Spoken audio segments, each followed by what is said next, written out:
The night sky over Kepler 442b burned with colors that Earth had never known. And 6-year-old Marcus Chun sat on the wooden fence behind his family's farmhouse watching the stars like he did every evening when his parents worked late in the terraforming fields. He was a small boy with dark hair that never stayed flat and eyes that seemed too old for his young face. And the other children in the colony called him strange because he preferred silence over their noisy games and solitude over their company. But Marcus did not mind being alone because when you are alone, you can hear things that others miss. And tonight he heard something that would change everything. A sound like thunder rolled across the purple sky, but there were no clouds. And Marcus watched as a streak of fire cut through the darkness and crashed into the forest beyond the settlement's perimeter fence with a boom that shook the ground beneath his feet. The other colonists would call it a meteor and ignore it until morning when the safety teams could investigate. But Marcus knew in his heart that this was something different, something important, something that was calling to him. He slipped off the fence and walked to the gap in the wire that only he knew about, the one hidden behind the old storage container where the adults never looked. And he squeezed through into the forbidden wilderness beyond.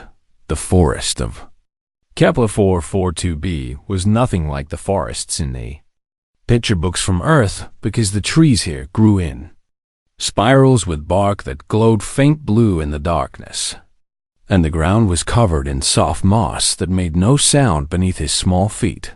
Marcus followed the trail of scorched vegetation and burning branches, and the smell of smoke and something else filled his nose. Something sharp and metallic that he had never encountered before. After walking for what felt like hours, but was probably only 20 minutes, he found it a pod of some kind lay half buried in the dirt, its surface black and cracked from the heat of entry, and strange symbols covered its sides in patterns that seemed to shift when Marcus looked at them too long. He should have been afraid.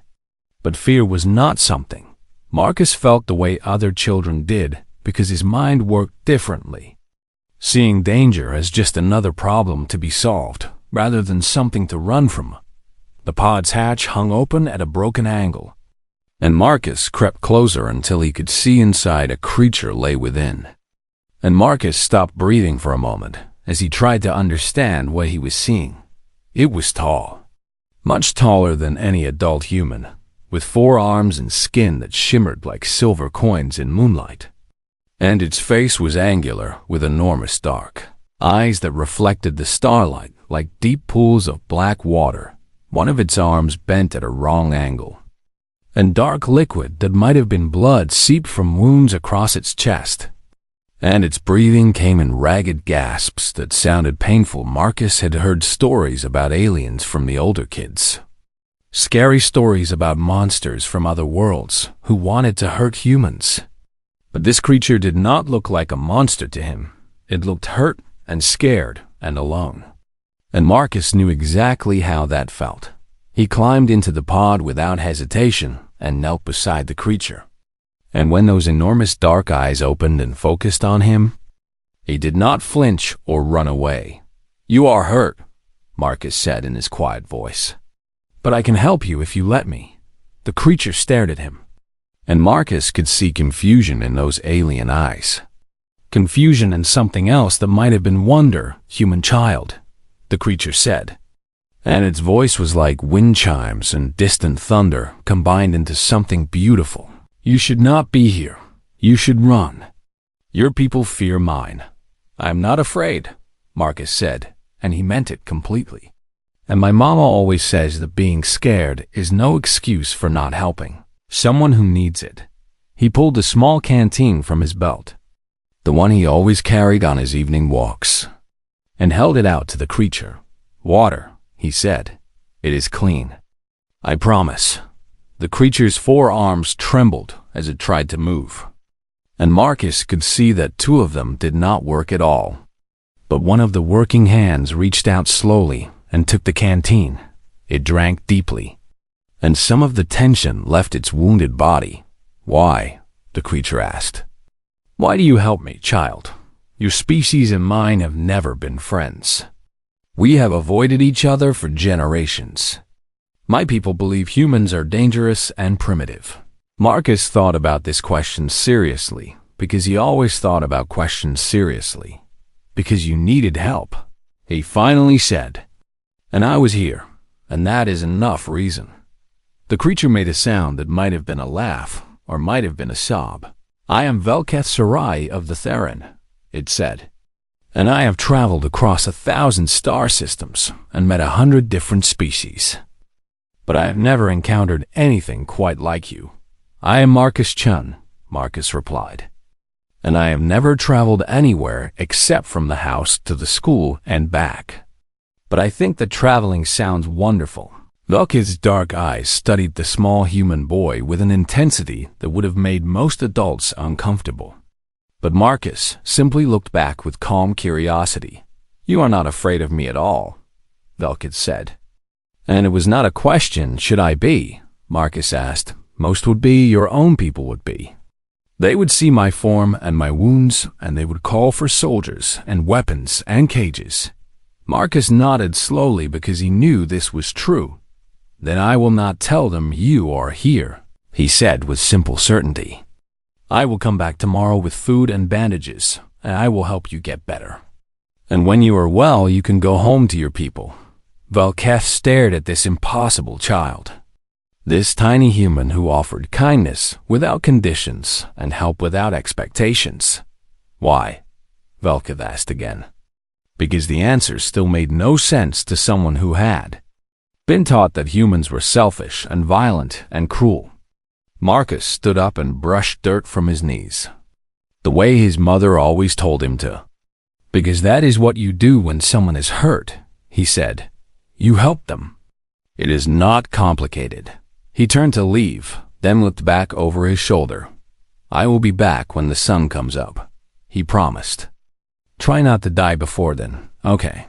And then he was gone, slipping away through the spiral trees like a small ghost, leaving Velketh alone with questions that had no easy answers and a strange warm feeling in his chest that he had not experienced in a very long time.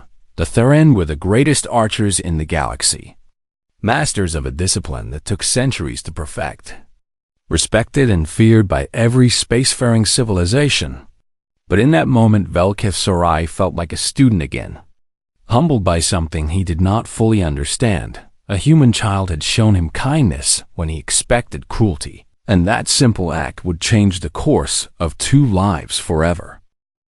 Marcus kept his promise and returned the next morning before the colony's wake-up sirens had finished their first cycle. Carrying a bag stuffed with bandages he had taken from the emergency kit in the kitchen and food packets he had hidden under his shirt during breakfast. The walk to the crash site felt shorter in daylight, and when he pushed through the final ring of spiral trees, he found Velketh exactly where he had left him. Though the alien's silver skin looked paler than before, and his breathing sounded worse. You came back, Velketh said, and there was genuine surprise in his wind chime voice.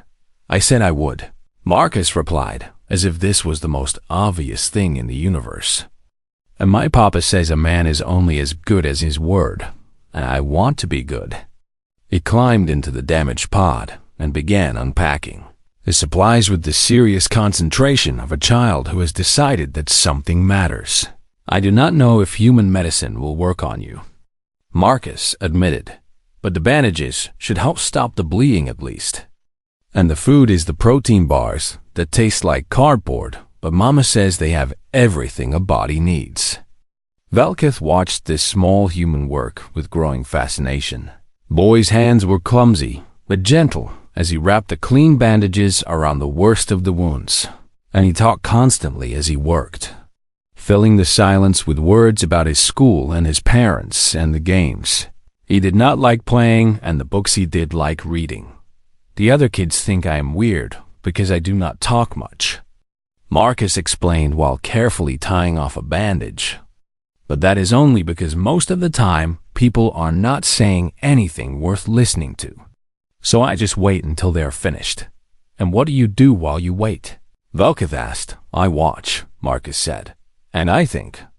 And I notice things that other people miss because they are too busy making noise. Velkith felt something shift in his understanding of this child among the Therin. The art of patient observation was considered one of the highest virtues, something that took decades of training to develop. But this human boy seemed to possess it naturally, like a gift he did not even know he had received. Your people, Velkith said carefully. They would not be happy to find me here. Marcus nodded without stopping his work. They would be scared. And when grown-ups are scared, they do stupid things. That is what Mama says anyway. So we will not let them find you. We, Velkith repeated. I have a plan, Marcus said with the absolute confidence of a 6-year-old who has never learned that plans can fail. There is an old equipment shed about a 10-minute walk from here that nobody uses anymore because the colony built a bigger one closer to the fields. I checked it last month, and it still has a roof and walls, and even an old mattress that someone left behind. He finished the last bandage and sat back to examine his work.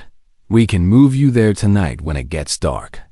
And then I can visit you every day without anyone getting suspicious, because I always go for walks in the forest anyway. Velkith studied this impossible child for a long moment. You have thought about this carefully, he said. I think about everything carefully. Marcus replied. That is another reason the other kids think I am weird.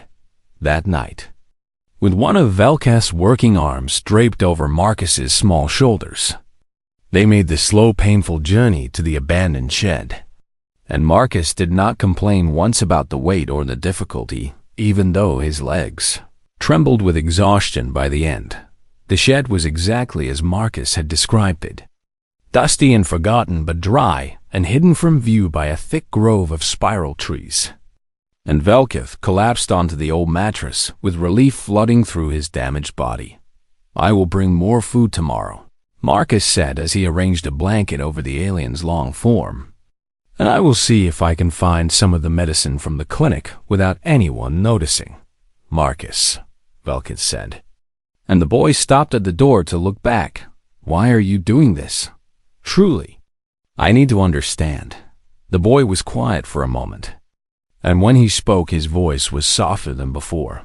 Last year my friend Sarah got sick with the lung fever, he said, and everyone was scared to go near her because they thought they might get sick too. But I visited her every day anyway because she was alone, and nobody should have to be alone when they are hurting. He paused and looked at his feet. Sarah got better, and she is still my friend. But even if she had not gotten better, I would have still visited her because being there for someone is not about what you get back. Velkith felt something in his chest that he had not experienced since. He was a young archer still learning the first forms of his discipline. You are remarkable, Velkith said. Do you know that? I am just Marcus, the boy replied with a small shrug. And then he slipped away into the darkness. Days turned into weeks. And Marcus visited every single day without fail. He brought food and water and medicine. And he changed Velkith's bandages with hands that grew steadier with practice. And he talked and talked and talked about everything. And nothing while Velkith listened and healed and wondered. Darren learned more about humanity from this. One small boy than his people had learned in centuries. Of distant observation, he learned that humans lived fast and burned bright, that their short lives made them treasure every moment in ways that longer-lived species could not understand, that they loved fiercely and grieved deeply and never stopped reaching for things that seemed impossible. He learned that this boy Marcus was special even among humans, that his quiet watchfulness and patient focus were rare gifts, that his capacity for kindness seemed endless, and slowly, surely, Velkith began to form a plan of his own among my people. He said one afternoon, as Marcus sat beside him practicing the breathing exercises that Velkith had taught him to pass the time. We believe that when someone saves your life, A debt is created that can never be repaid with words or gifts. Marcus looked up with curious eyes. What do you repay it with then? Knowledge, Valkis said. We repay it by teaching, by passing on the greatest things we have to offer, by making the one who saved us stronger and wiser than they were before. He reached beneath the mattress and pulled out something wrapped in silver cloth. This is my bow, he said, unwrapping it to reveal a weapon unlike anything Marcus had ever seen. Curved and elegant, with surfaces that seemed to flow like liquid and symbols carved into every inch that glowed faint purple in the dim light of the shed. It is beautiful, Marcus breathed. It is more than beautiful. Valkis said, it is bonded to me, connected to my thoughts and my spirit. And among my people we spend 40 years learning to master weapons like this. He looked at Marcus with intensity burning in his dark eyes. I want to teach you? Marcus's mouth fell open. But I am just a kid. And I am human. You said yourself that your people think humans are primitive. My people are wrong, Valkis said with absolute certainty. I know that now. You showed me. And I believe that you can learn things that no human has ever learned before. He held out the bow toward Marcus. Will you let me try to repay my debt? Will you let me teach you the way of the drawn star? Marcus looked at the bow, at Velketh, at the strange and wonderful path that had opened before him. Yes, he said, and that single word changed everything. Velketh had trained hundreds of young Theran archers over his 4 centuries of life, and he thought he understood exactly how this teaching would go. He would show Marcus the basic principles, the breathing techniques and the meditation forms, and perhaps the boy would learn enough to carry some small piece of Theran wisdom into his future. He was wrong about everything. The training began simply with Velketh explaining the philosophy behind the way of the drawn star. The bow is not a weapon, he said on that first day. It is an extension of your will. And the arrow is not a projectile, but a piece of your intention given physical form. Marcus listened with the same patient focus he brought to everything, absorbing each word like dry soil, drinking rain. Among my people, we spend the first 10 years of training just learning to quiet the mind. Velketh continued, because a noisy mind cannot aim true. The thoughts scatter the intention and the arrow flies wild. I understand, Marcus said. You think you understand. Velketh replied with gentle correction. But true mental silence takes years to achieve. It is the hardest part of our discipline, and many promising students never master it at all. Marcus closed his eyes, and his breathing slowed. And when he opened them again, there was something different in his gaze. Something still and deep like a mountain lake with no wind to disturb its surface. Like this. He asked. Velketh stared at him for a long moment. Yes, he said quietly. Exactly like that. What should have taken 10 years had taken 10 seconds. And Velketh began to realize that this human boy was something his people had never encountered before. The physical training came next. And here Velketh expected the real difficulties to begin.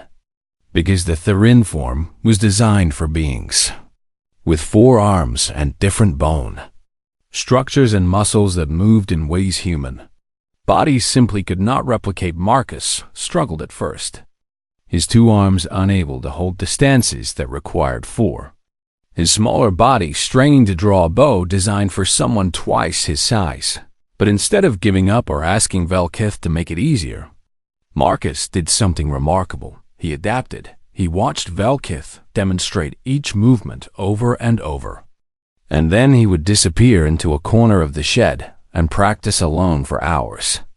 And when he came back, he would show Velketh something new.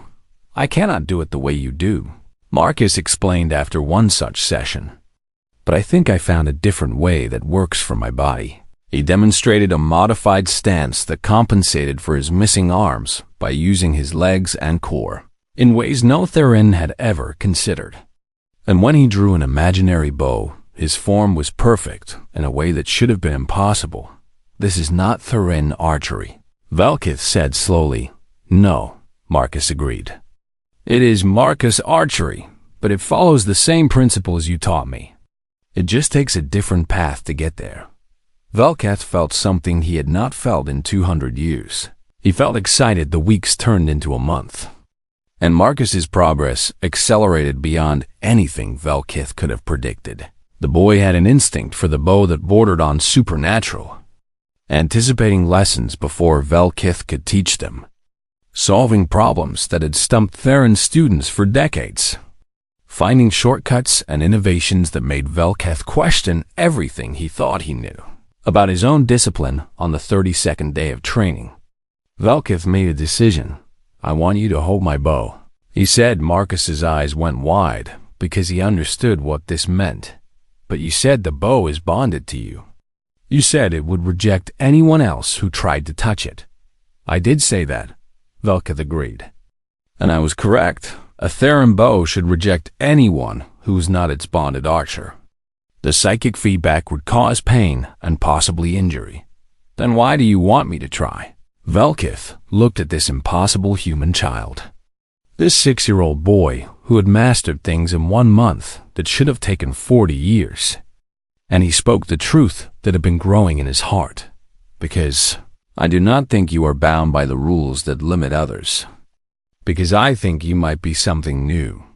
Something my people have never seen before." He held out the bow. "I need to know if I am right." Marcus reached out with trembling fingers. And the moment his skin touched the bow's surface, light exploded through the shed.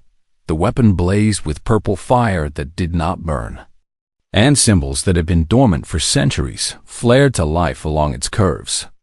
And a sound like singing filled the air as the bow recognized something in Marcus Chun that defied every law of Therin physics. Marcus drew the bow back in one smooth motion, and it sang for him like it had never sung for anyone, the string humming with perfect tension.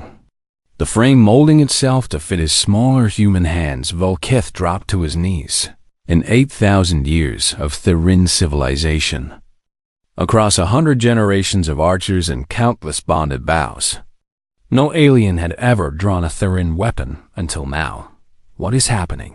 Marcus asked with fear in his voice for the first time since Velkith had known him. "Something impossible," Velkith whispered. "Something wonderful." He looked up at this small boy holding a weapon that should have destroyed him, glowing with light that should not exist. And he made another decision. "I must contact my people," he said. "No," Marcus said immediately. "You said they would not understand. You said they think humans are primitive." "They do think that," Velkith agreed. "But they also believe in evidence. And you are evidence that cannot be ignored." That night, Velkith sent a message to the Therin High Council using the emergency beacon from his crash pod, requesting something that had not been requested in 3,000 years: permission to take an alien apprentice. The council's response arrived within hours. "Dismissive and absolute impossible," they wrote.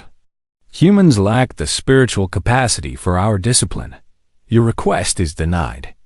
Return home immediately for evaluation."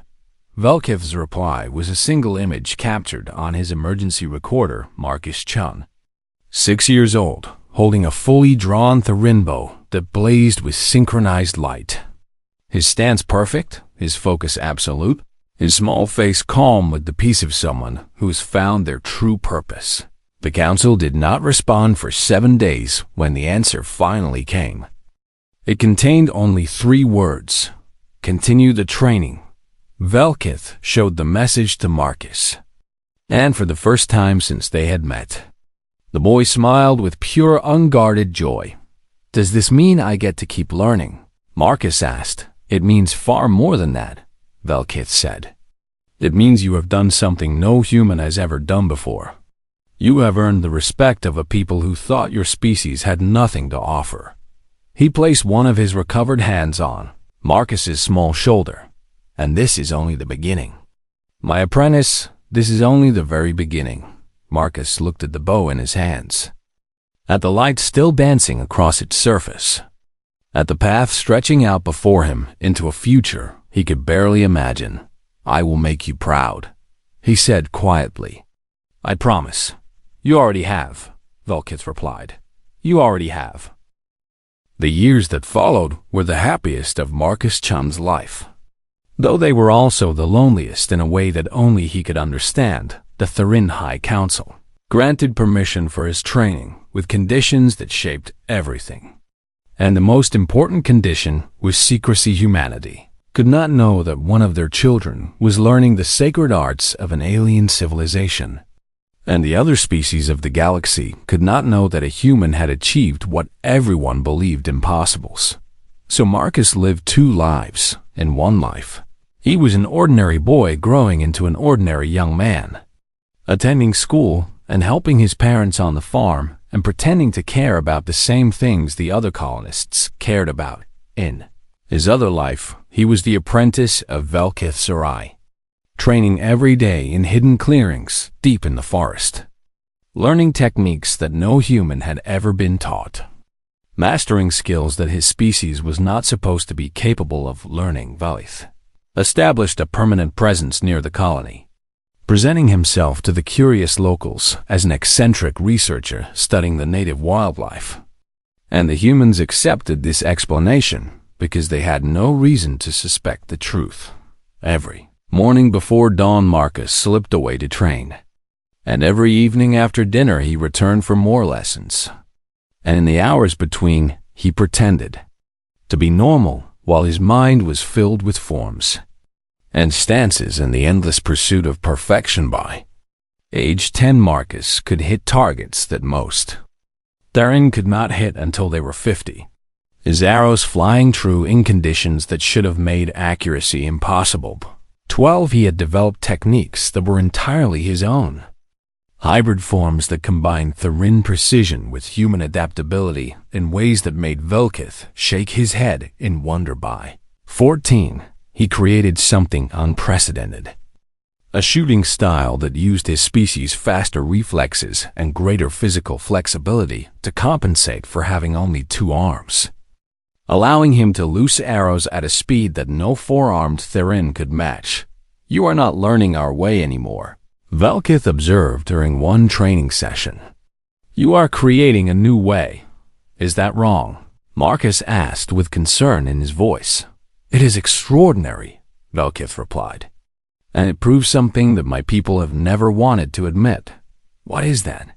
"That there are many paths to mastery, and the Therin do not own the only one."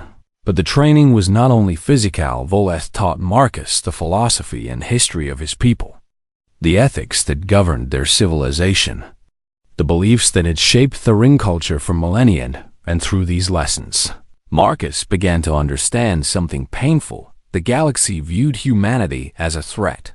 "Your species expands too quickly," Velkith explained during one of their evening discussions. "You spread across the stars like fire, claiming worlds and resources at a pace that frightens older civilizations, who remember what happened when other young species grew without restraint." "What happened to those other species?" Marcus asked. Velkith was quiet for a long moment. "Some burned themselves out, exhausting their resources and collapsing into ruin. Others became aggressive and had to be contained by force. And a few grew wise enough to slow down and join the galactic community as equals. Which kind will humans be? That is the question that keeps the council awake at night," Velkith admitted, "because nobody knows the answer yet. Your species is too young and too unpredictable." Marcus thought about this often as the years passed, carrying the weight of that uncertainty alongside the weight of his training. By 17, he could shoot a target the size of a coin from 300 meters away in complete darkness, guided only by sound and the strange intuition that Velkith called spiritual sight. He could hit moving targets that changed direction mid-flight, adjusting his aim in the fraction of a second between releasing the string and the arrow, reaching its destination. He could fire arrows so precisely that they would pass through the same hole made by the arrow before. stacking them like threads through a needle's eye. And then came his 18th birthday and the trial he had been preparing for since he was 6 years old. The trial of the third threshold was the highest test of Therine archery, a series of challenges so difficult that only 1 in 1,000 Therin ever passed it. And it had never been attempted by anyone who was not Therin. Marcus stood in a clearing deep in the forest as Velkath explained what he would face. There are 3 challenges, Velkath said, each more demanding than the last. The first will test your precision. You must hit 7 targets in 7 seconds, each target smaller than the last. The final one no larger than a grain of rice. The second will test your adaptation. You will be blindfolded and spun until you cannot tell up from down. Then you must hit a moving target using only your other senses. The third will test your spirit. You must perform the constellation dance, creating patterns of light with your arrows that form a complete star map of your home system. And you must do this while moving through an obstacle course that would challenge the finest athletes of any species. Marcus listened to each requirement and felt fear and excitement battling in his chest. What happens if I fail? He asked. Then by the agreement between us and the council, your memories of this training will be erased, and you will return to your normal life, believing that none of this ever happened. Marcus looked at his hands. The hands that had trained for 12 years. The hands that had held Velkath's Duhos when no human should have been able to touch it. I will not fail, he said, and he did not fail. The first challenge fell before him like leaves in autumn, his arrows finding their targets with a precision that made Velkath's heart race with pride. The second challenge tested him to his limits, spinning and disoriented and fighting against every instinct that told him he was aiming wrong. But he trusted his training, and his arrow flew true. And the third challenge was where Marcus Chun became something more than a student. The constellation dance was considered the highest expression of Therin archery, a performance so difficult that only 3 living Therin could execute it. And as Marcus moved through the obstacle course, his arrows traced lines of light through the night air. They created the sun of his home system first, a blazing point that hung suspended in the darkness, then the planets one by one, each arrow leaving a trail of luminescence that formed orbital paths and moons and asteroid belts. When he finished, the clearing looked like a window into space, a perfect map of Kepler 442b solar system drawn in light and precision, and 12 years of dedication. Keth stood in silence for a long time after the last light faded. You have passed, he finally said, and his voice trembled with emotion. You have achieved the third threshold. He reached into his robes and withdrew a case Marcus had never seen before. This belongs to you now, Velkath said, opening the case to reveal a bow unlike his own, sleeker and more elegant with curves that seemed designed for human hands. I had this made for you, Velkath continued. I sent your measurements to our finest craftsmen years ago. Believing that this day would come, Marcus took the bow and felt it bond to him instantly, felt it become part of him in a way that nothing else ever had. What happens now? He asked. Vela smiled, and it was the first true smile Marcus had ever seen on his mentor's alien face. Now we wait, Velkath said, because someday soon the galaxy will need to know what you have become, and when that day arrives, you will show them what humanity is truly capable of. Marcus looked up at the stars that he had just drawn with light and arrows. I am ready, he said, and he meant it with every fiber of his being. 5 years after the trial of the third threshold, the galaxy stood on the edge of war. Marcus Chun was 23 years old now, tall and lean with the quiet intensity of someone who has spent his entire life preparing for a moment that had not yet arrived. And he worked as a translator and cultural advisor for the human colonial government, a job that used his skills while keeping him close to the world, where everything had begun. But the tensions that had been simmering between humanity and the older species of the galaxy had finally boiled over into crisis. A coalition of 7 spacefaring civilizations had formed an alliance against human expansion, and their fleets now blockaded every major human colony world, cutting off trade and communication and demanding that humanity's growth be halted permanently. The coalition's leaders called humanity a cancer that would consume the galaxy if not contained. They pointed to humanity's rapid colonization, their hunger for resources, their refusal to slow down and follow the rules that other species had followed for millennia. And they were not entirely wrong. Marcus knew, because humans did expand fast and they did take what they needed, and they did refuse to wait for permission. But they were not entirely right either, because humans also helped strangers without expecting anything in return, and they loved fiercely, and they never gave up even when the odds seemed impossible. Marcus had learned these truths from Velkith, who had learned them from a 6-year-old boy with a canteen of water and no fear in his heart. Peace talks were arranged on a neutral space station called the Convergence Point, and every species in the coalition sent their highest representatives. And humanity sent a delegation of diplomats and politicians who hoped to find a solution that would prevent the war that seemed inevitable. Marcus was assigned to the delegation as a junior cultural attaché, officially there to help with translation. But Velkith had called in every favor he possessed to get Marcus that position, because both of them knew that this might be the moment they had been preparing. For the talks collapsed within the first day. The coalition representatives made it clear that they had not come to negotiate. They had come to deliver an ultimatum, and the terms they offered would have turned humanity into a species of prisoners confined to a handful of approved worlds and forbidden from any further expansion.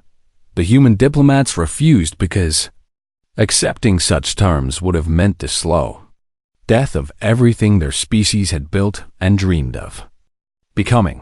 And then the Vrix ambassador, a massive reptilian warlord named Thraken, who had spent his career subjugating weaker species, rose to deliver the final insult. "Let us speak plainly," Thraken said, with contempt dripping from every word. "Humanity has contributed nothing of value to galactic civilization. You are children playing with toys you do not understand. You have no art worth preserving, no philosophy worth studying, no achievements that any other species could not have accomplished better and faster." He swept his gaze across the human delegation. "You are an accident of evolution, a mistake that grew too large before anyone noticed. And the kindest thing we can do for the galaxy is to contain you before you cause real damage." The human diplomats sat in stunned silence because they had expected opposition, but not this level of open hatred. But Marcus Chun stood up. Every eye in the chamber turned to this young human who had dared to rise without permission. And Thraken's lip curled with amusement at the interruption. "And what do you have to say, little human? Do you wish to beg for mercy on behalf of your pathetic species?" "I wish to invoke the right of demonstration," Marcus said, and his voice carried clearly through the suddenly silent room. The right of demonstration was an ancient galactic custom that allowed any species to prove their worth through a display of cultural achievement. And it was so old that most had forgotten it still existed. But Marcus had studied the laws of every species in the coalition, and he knew exactly what he was doing. Thraken laughed, a harsh barking sound that echoed off the chamber walls. "And what will you demonstrate, little human? Your weapons, your wars, your endless greed." Marcus reached beneath his formal jacket and pulled out something that made every alien in the room gasp. A Theron bow blazed with light in his hands, bonded to him, singing with energy that no human should have been able to channel. "I will demonstrate the way of the drawn star," Marcus said.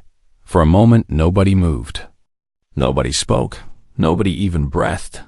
Then the Theran delegation rose to their feet, and at their head stood an ancient archer with silver skin and 4 arms and eyes that had watched Marcus grow from a child into a master. "I am Velkis Sarai," the old Theran announced, "and this human is my student. He has trained in our discipline for 17 years, and he has achieved the 3rd threshold, which is something fewer than a dozen living can claim. Impossible." Thraken snarled. "Humans cannot learn Theran archery." "Everyone knows this. Everyone was wrong." Velkith replied simply. Marcus walked to the center of the chamber where a demonstration space had been prepared for cultural performances that the Coalition had never expected humanity to use. He closed his eyes and found a stillness that he had carried inside himself since he was 6 years old. The quiet center that Velkith had been amazed to discover in a human child.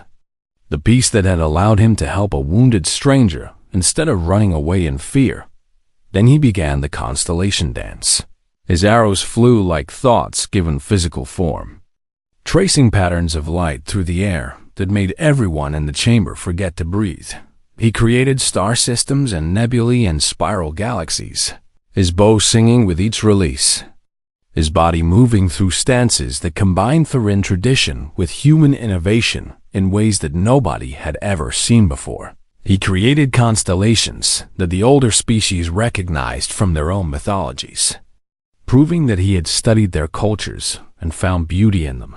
He created the constellation that humans called Orion, the hunter, showing that his own species had looked at the stars and dreamed of reaching them long before they had the ships to make those dreams reality. And at the end he created something new, something that had never existed before. He drew the image of a small boy offering water to a wounded stranger. 2 figures connected by an act of kindness that crossed the boundaries between species and civilizations and everything that was supposed to separate them. When the last arrow flew and the last light faded, Marcus lowered his bow and stood in silence. The chamber remained quiet for a long moment. Then Velkith stepped forward and spoke in a voice that carried to every corner of the room. 17 years ago, I crashed on a human colony world and expected to die alone, he said. But a 6-year-old boy found me and saved my life. Not because he expected a reward, not because someone told him to, but because he saw someone who needed help and he helped them. He gestured to Marcus. This is what humans are. This is what they have always been. They are young and they are reckless, and yes, they make mistakes. But they also possess something that older species have forgotten. What is that? Someone asked. Hope, Velkith said. Unshakable, unreasonable hope that tomorrow can be better than today. That strangers can become friends.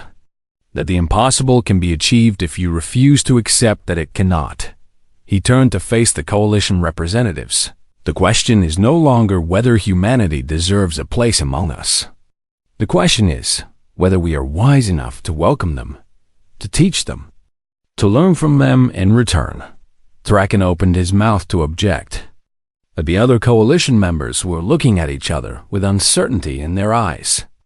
And Marcus could see that something had shifted in the room. The Theran had been the most respected species in the galaxy for 8,000 years. And if they said that humanity had value, then perhaps humanity had value.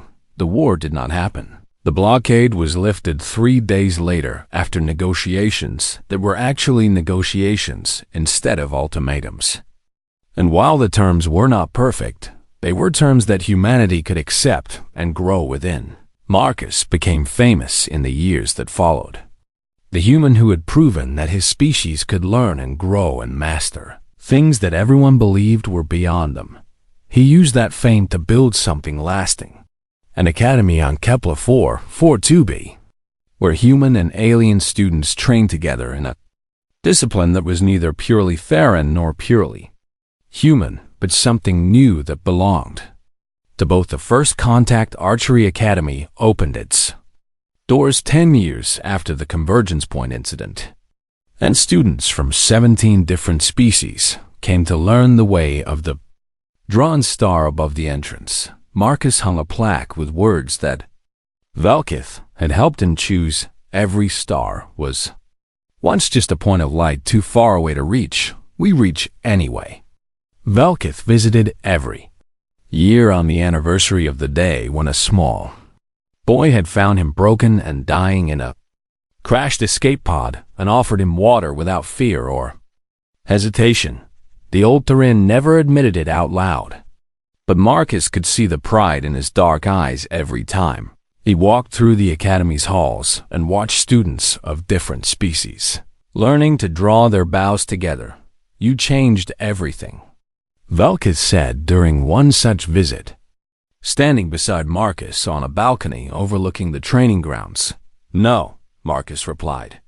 A 6-year-old boy with a canteen changed everything. I am just what he grew into. Velkith made the sound that passed.